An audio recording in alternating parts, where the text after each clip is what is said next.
Hello, this is Neal Martin, and this is my presentation for my primary works from the Reformation. And I am doing a presentation following my paper, which discusses Martin Luther and monasticism and what I call his path to piety. And although many factors contributed to Martin Luther's evolution of his ideas of piety, his ideas of holiness, and what exactly Christian living looked like, my contention, my thesis on my paper in my primary research is that monasticism had a deep influence, at least in early Luther.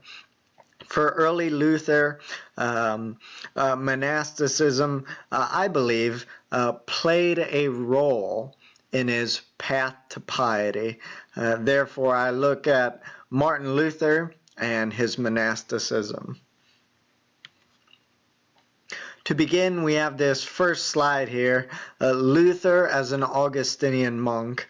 One of the things, of course, that you have to contend with, you have to agree, is that monasticism, of course, had to shape Luther in some way. You see the picture there from the famous scene in the movie and the quote, "Save me, St. Anne, and I'll become a monk." We can clearly say that Luther's trip into monasticism was unique, and that unique trip into becoming an Augustinian monk surely shaped Luther and his views on monasticism. And I would say that Luther, as an Augustinian monk, the time that he spent there was time that he was, again, engaging in these ideas of learning from the very moment that he said, "Save me, St. Anne, and I'll become a monk," until he finally left his monastic vows, left the monastery. All that time, early Luther was learning. He was also influencing and experiencing his path to piety.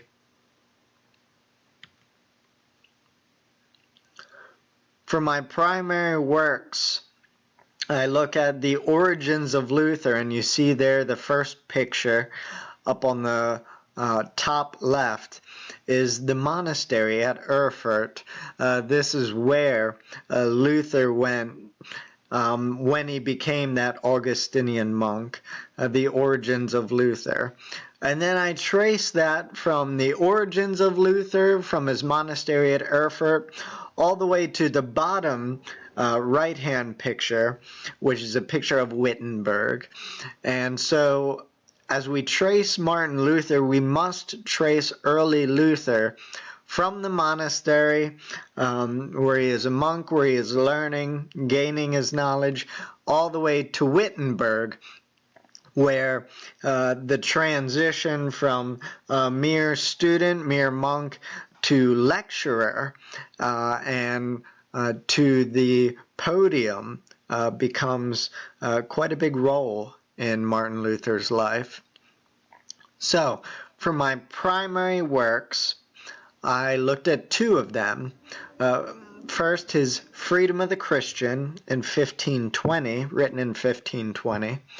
And then more specifically, tied to monasticism, I look at Luther's works, The Judgment of Martin Luther on Monastic Vows, written in 1521.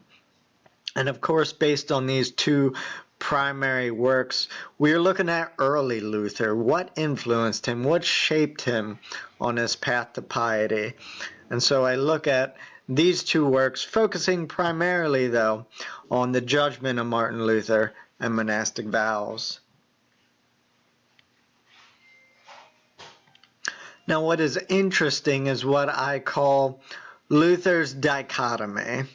Here you have two quotes, both taken on monastic vows, but two very different quotes and situations. The first on the left says that the very foundation of the monastic vows is godlessness, blasphemy, sacrilege, which has befallen them, meaning the monks and the monastics at that time, befallen them because they spurn Christ, their leader and light, and presume to follow other things they think better. That's Martin Luther, quote from Martin Luther on monastic vows, page 261. However, later in that same treatise, he writes, if there were men of Bernard, meaning Saint Bernard the monk, if there were men of Bernard's caliber in the monasteries, they could be tolerated, because they would in part be observing the institution of Paul in all seriousness. And so, as I began reading this primary work of Luther, Luther's On Monastic Vows, of course, scholars are going to emphasize that he was blasting the monks. That first quote is what most people note of Luther, his utter rejection of the monastic system of his day. But in reading those primary works, you have to also contend with the fact that Luther had a dichotomy. There were monks, especially some of the early church fathers, there were some things in the monastic system that Luther still held on to and still revered. And so it's in that dichotomy that Luther finds himself.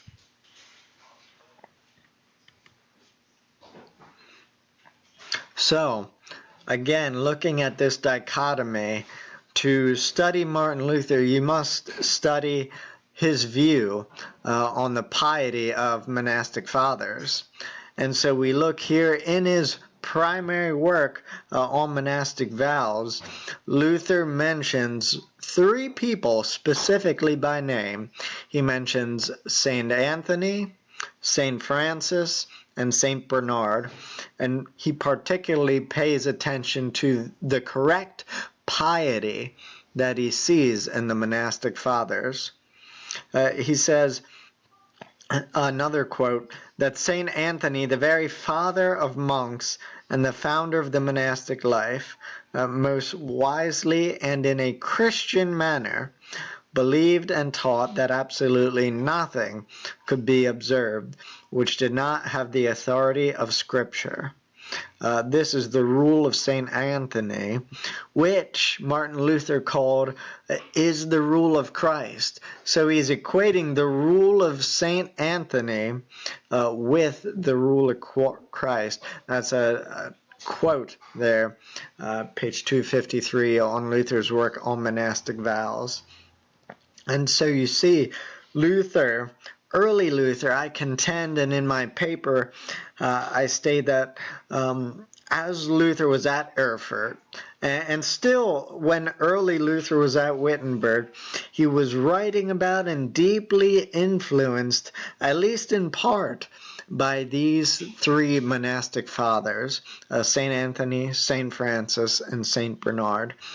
He could not escape the reality that these men, at least, some of the founders of the monastic movement, were deeply spiritual, deeply pietistic, and deeply holy. Their Christian living, their Christian rule, what they lived by, had a profound impact on him. Of course, on the other side of Luther's dichotomy is the monastic system of Luther's day.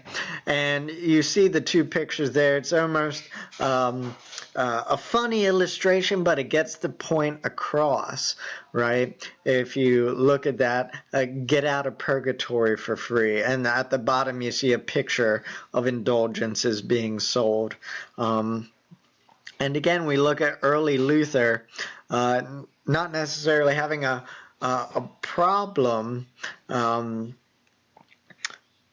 so to speak, with particular monks, but the system, the monastic system in Luther's day, He saw the monastic fathers and he saw their system, but he saw the abuses of that system. And that's just seen in one example of this sale of indulgences that Martin Luther criticized and critiqued. And in fact, it was the system and not the founding of the system, but the way the monastics of his day abused the system that got under Martin Luther's skin. Here's a quote that may be familiar to some people. Luther says, "Nobody follows the example of the saints less, and nobody does more to obliterate it than those who follow only the works and not the faith of the saints."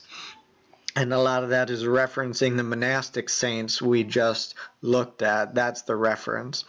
And so these days, no one is less Franciscan, right? Meaning St. Francis of Assisi. No one is less Franciscan than those Franciscans who are called observants. In fact, these are Francis's bitterest enemies and are consumed with throwing out his idea of faith. And so again, as Luther was in the Augustinian monkhood, as he was an Augustinian monk himself, and as we learned in class as well, early Luther was very deeply impacted by the monastic system. However, he soon became disgusted with the abuses he saw of it. The system needed reform. It's not that it was broken, but that the people governing it in this day had fallen away from the monastic fathers. And in falling away from the monastic fathers, they lost true Christian piety, true Christian holiness.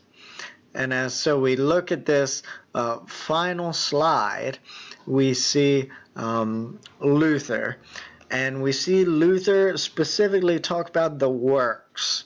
And this is a good quote from Luther to begin to understand his path to piety and early Luther's theology of what Christian living looked like. He says this: "I wanted these imaginary works to be set aside and the true works done, so that you will cease being kind in an ungodly way, but will become kind in a godly way.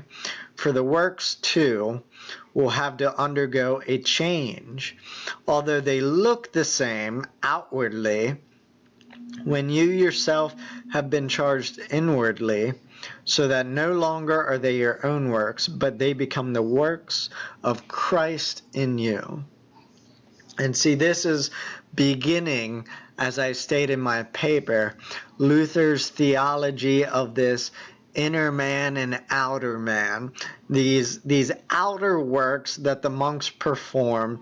And you see them handing out bread there, and the monks handing out bread. And this is a picture of what Martin Luther saw. He saw them outwardly being kind, but inwardly the monks were, in fact, he called them enemies of the monastic fathers. They were being kind to the people. They were handing out the bread for their own selfish desires. This is the outer man. The works that he does on the outside mean nothing if the inward man is not changed. And so again, for Luther, that inward man, that is his works, so that we become kind in a godly way, the inner man. And this is the beginning of Martin Luther's path to piety, what will soon be his theology of Christian piety. It starts with a look at monasticism, and it starts with his road to piety. Martin Luther and the monastics, this inner man and outer man. This concludes my presentation. Thanks so much for listening.